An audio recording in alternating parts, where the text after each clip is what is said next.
Hace muchísimo tiempo, allá en la época de la colonia, había una ancianita de rancia estirpe, descendiente de uno de los primeros conquistadores, que vivía sola en una gran casona, que por el descuido de muchos años y la indiferencia de la anciana dueña, sin duda, había vivido épocas mejores. La vieja casona parecía que se iba a caer de un momento a otro. La ancianita, que no tenía ningún ser querido que la cuidara, murió sola, triste y abandonada, y en su última voluntad pidió que se le enterrara con algunas de sus joyas y pertenencias, donando lo demás a los pobres, ya que no tenía a nadie que se las heredara. Así se cumplió a la señora su última voluntad, y fue enterrada con algunas de sus cosas personales de gran valor. Pasaron algunos años de ese nuevo siglo XVII, y unos cuidadores que eran compadres poco escrupulosos y de reciente ingreso en el cementerio de Tlatelolco, por pláticas baladíes y con enterradores ya viejos, se enteraron de la vieja historia del tesoro con el que la señora había sido enterrada. Así que una obscura noche de invierno, decidieron sacar las cosas de valor que tuviera ahí dentro. Así pues, bajo los humos del alcohol, cobijados por la medianoche, ambos comenzaron a profanar la tumba de la cual sacaron las joyas que pudieron. Pero a uno de los hombres le llamó la atención un anillo que el cadáver llevaba en uno de los dedos. Al tratar de quitárselo, no podía, puesto que el anillo se había atorado. Al no poder sacarlo, el hombre utilizó la pala que llevaba para cortar el dedo de un certero golpe.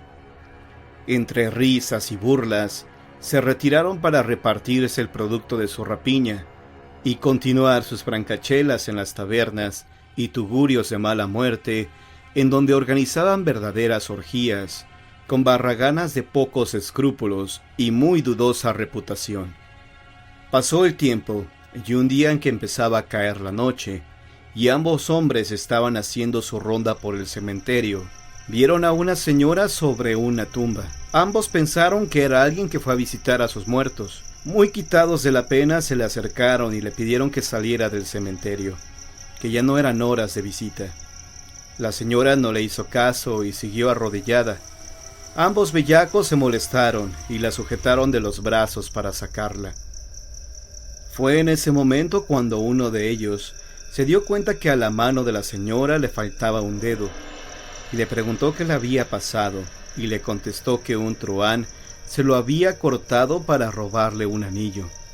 Pero al comenzar a hablar, el velo que llevaba puesto se le cayó dejando ver su rostro, el cual era de una horrible calavera descarnada.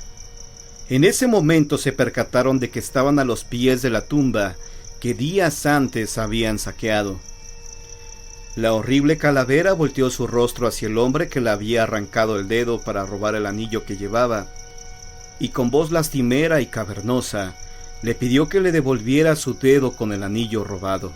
Los dos bergantes acobardados salieron corriendo con todas sus fuerzas hasta llegar a sus casas situadas cerca del mismo cementerio, donde se encerraron a piedra y lodo. El enterrador que había hurtado el anillo se embruteció con botellas de vino y finalmente se durmió. Pero no bien había conciliado el sueño, cuando entre su inconsciencia escuchó extraños ruidos que se acercaban poco a poco hasta su lecho, y sintió helarse la sangre cuando a la pálida luz de la luna llena que se filtraba por el balcón descubrió estupefacto al pie de su cama el horrible espectro de la anciana mujer que le exigía más que pedir le entregara su dedo y anillo. El desgraciado enterrador ladrón trató de huir, pero por más que lo intentaba, el espectro de la muerta no le dejaba ir. Finalmente ésta comenzó a desaparecer, pero el desgraciado y vulgar ladrón murió de un infarto, quedando grabado en su rostro una horrible mueca de espanto y terror indescriptible. Al día siguiente, con las primeras luces del alba, encontraron el cuerpo junto a la tumba de la señora. Ella lo arrastró hasta el cementerio. Su compañero y compadre quedó loco de remate al descubrir que la mano derecha de su amigo estaba sin un dedo, y la cara con una expresión de terror, además del cabello blanco por el miedo que experimentó. La deuda.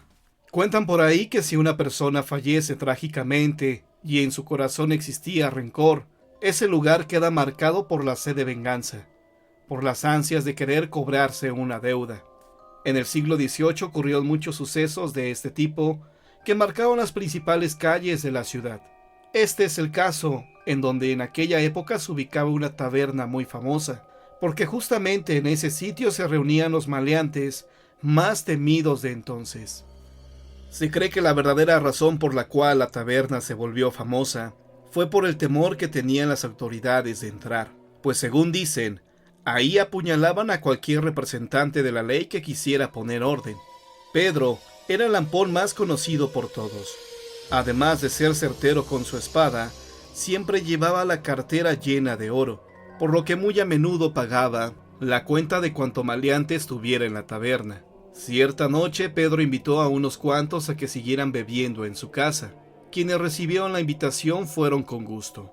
Para llegar hasta el lugar tuvieron que atravesar el cementerio, lo cual hicieron con burlas y empujones, moviendo una que otra lápida y pateando cuanta tierra tuvieran enfrente. Muestra de que el respeto no iba de la mano con ellos. Ya entrada la noche y bastante pasados de copas, se abrió con violencia una de las ventanas, dejando entrar un aire aterrador. Los presentes se sintieron intimidados y le pidieron a Pedro que cerrara la ventana, pero éste se negó argumentando que disfrutaba los lamentos de los fallecidos, que eran como un coro para sus oídos y que ellos bebían y que de ellos vivía feliz. Y no estaba tan equivocado, porque lo que nadie sabía es que Pedro obtenía su oro de aquellas personas que ya no podían defenderse. Pero como sus compañeros de copas no soportaron más sus palabras, tomaron sus pertenencias y salieron del lugar. Esto no le importó a Pedro, quien estaba seguro de que pronto enterrarían a uno de los viejos más ricos de la ciudad, lo que seguramente le dejaría una cuantiosa fortuna. Ese momento no tardó mucho en llegar, pues el viejo estaba tan enfermo que al cabo de 3 días ya celebraban su sepelio. Pedro esperó a que anocheciera para poder profanar la tumba del rico hombre, y como era de esperarse, aquel fue enterrado con sus joyas más preciosas y con finas vestiduras. De todo se apoderó el ladrón. Aquel robo parecía todo un éxito, a no ser porque en aquella ocasión su vecina lo sorprendió. Claramente el ladrón vio cómo la anciana lo observaba fijamente tras la ventana, llegando con esto a desatar su furia contra ella. En cuanto el día llegó, se presentó hasta su puerta insultándola y advirtiéndole guardar silencio. Esa mujer tenía fama de ser bruja, y recordemos que en aquella época se castigaban a todas aquellas personas que se creía tenían pacto con el diablo. Pero tal vez la mujer se hubiera salvado de la Inquisición si no hubiera sido porque Pedro le dio más fama de la que ya tenía. Le hizo creer a todos que él era testigo de sus actos de hechicería, y pronto los inquisidores fueron a apresarla. Su condena sería la horca, y para ayudarla a salvar su alma del infierno, la enterrarían en el cementerio junto al viejo que había fallecido días atrás. Pedro estaba feliz porque sabía que con su fallecimiento, su secreto estaría a salvo. Él fue de las pocas personas que estuvieron presentes en su condena.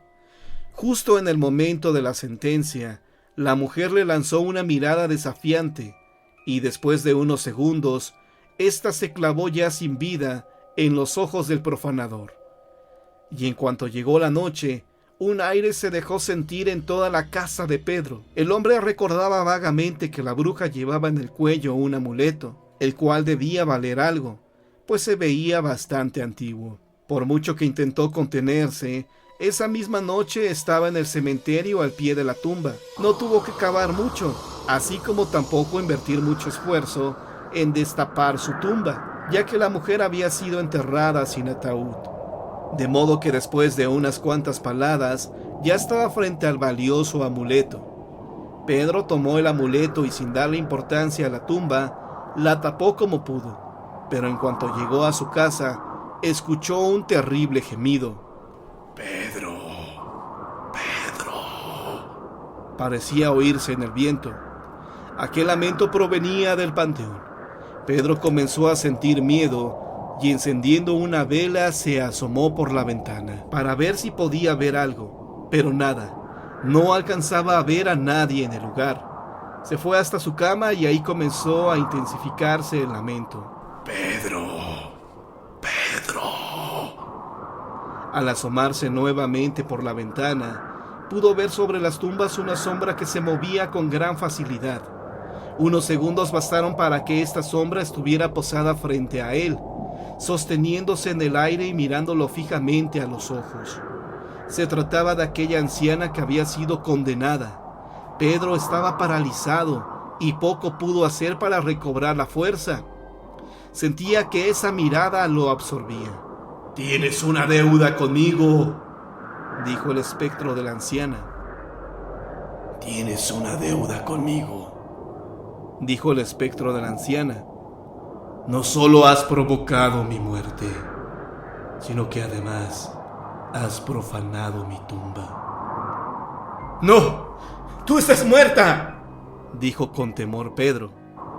He venido a cobrar la deuda. La leyenda cuenta que Pedro amaneció sin vida, y cuando las autoridades determinaron la causa de su deceso, se supo que había sido de un paro cardíaco. El temor de este hombre debió ser muy grande como para acabar de esa manera. Pero la historia no acaba ahí, pues según se dice, a partir de esa noche, se dejaron de escuchar lamentos provenientes de un hombre, y minutos después de esto, se veía claramente que dos sombras llegaban juntas al panteón, y entrando juntos a una tumba, en donde se suponía descansaba la anciana. El fantasma justiciero. Era el año de 1938 y en el rancho El Tasajo todo era bonanza y paz. El algodón se cosechaba dejando grandes ganancias que hacían temporalmente ricos a sus dueños, y parecía que el futuro estaba asegurado. El dinero de la cosecha era tanto que parecía inagotable, y quien lo dedicaba solo al gasto familiar, lo veía acumularse a la cosecha siguiente. A un lado del tasajo vivía don Joaquín Mendoza, en su pequeña parcela. Era un hombre enamorado de la tierra, dedicado en cuerpo y alma a su trabajo, y seguido experimentaba con otro tipo de sembrados en algunas áreas del rancho. Así que junto a su algodonal había siempre maíz, frijol, sorgo, verduras, legumbres, sandías y melones.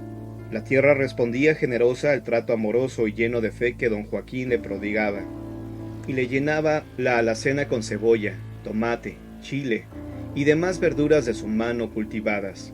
Una vez, los habitantes del tasajo vieron extrañados que las mantas de algodón crecían endebles y con poca hoja. Parecía que la tierra se había agotado, ya que no se veían huellas de plaga alguna. Trajeron especialistas que tras analizar las plantas y la tierra, nada encontraron que explicara aquel fenómeno que perdiera la cosecha. Atribulada al enfrentar la primera desgracia en su productivo rancho, recurrió a los servicios de un curandero. Aquel charlatán se aplicó a la oración rodeado de iconos y colguijes para espantar el mal agüero, y entre oraciones, cánticos y sahumerios, pasó las horas buscando entre los espíritus una respuesta a la interrogante general. Al fin, como todo falso espíritu, encontró no una cura, pero sí un culpable. Señaló al rancho vecino concluyendo que la siembra de maíz había traído plagas desconocidas para la ciencia, que habían arruinado las tierras del tasajo. Después de lanzar aquella terrible culpa sobre don Joaquín, cobró sus malavidas 30 monedas y se retiró a seguir su vida de mediocridad y mentira. La gente del rancho hervía en ira por su ignorancia alimentada en la fe ciega hacia la brujería. Caminaron decididos hacia la casa de don Joaquín y entre gritos apedrearon su casa haciéndolo despertar sobresaltado de su plácida siesta vespertina. Lo maltrataron, vociferando culpas sin darse tiempo a escuchar las explicaciones que el pobre hombre gemía. Fue golpeado sin piedad, lapidado y aún vivo, enterrado por los sin misericordia rancheros que trataban de acabar con el mal que amenazaba extenderse por toda la región. La infamia se había consumado. La familia de don Joaquín Mendoza recuperó el cuerpo torturado, y lo llevó al santo entierro en el antiguo panteón municipal de Rodríguez. No hubo castigo para los culpables, y ahí quedó la historia. Las semanas y los meses marcharon lentamente hacia el lugar incógnito donde los tiempos mueren, y un año pasó dejando rencor y amargura en los Mendoza y nueva bonanza en el Tasajo. Pero una noche, un regante observó a un hombre todo de blanco, caminando en el viento sobre las siembras del rancho. Corrió a casa de un compañero, quien le contó conmovido que él también había visto aquella aparición. Y tras analizar los rasgos, quedaron de acuerdo. Era el fantasma de don Joaquín Mendoza. Pero quedaba una interrogante. ¿Qué quería aquel espíritu? La respuesta la tuvieron al salir el sol. Las melgas donde lo avistaron amanecieron marchitas, como si hubieran sido eclipsadas. La hermana de uno de ellos vio también aquel espectro de terrible estampa, y observó también que el área donde lo vio amaneció seca. De ahí en adelante varias melgas del Tasajo siguieron secándose una tras otra, bajo el influjo de aquella fantasmal visita en busca de venganza. Los especialistas, después de reírse de las creencias de los lugareños, tuvieron que aceptar que no había causa aparente para aquellos daños, y tras declarar su impotencia, vieron perderse cosecha tras cosecha, mientras en el rancho de al lado, la justicia floreció en generosas recolecciones como premio a cambio de tanto dolor que la vida les causó. Hoy, todavía, la gente cree que el fantasma de don Joaquín Mendoza amenaza los cultivos, y don Abel Abasta y don Eugenio y María Guerrero se suman a las generaciones que han asegurado ver por los sembrados la siniestra presencia del espíritu devastador que amenaza aún las cosechas en su insaciable sed de venganza.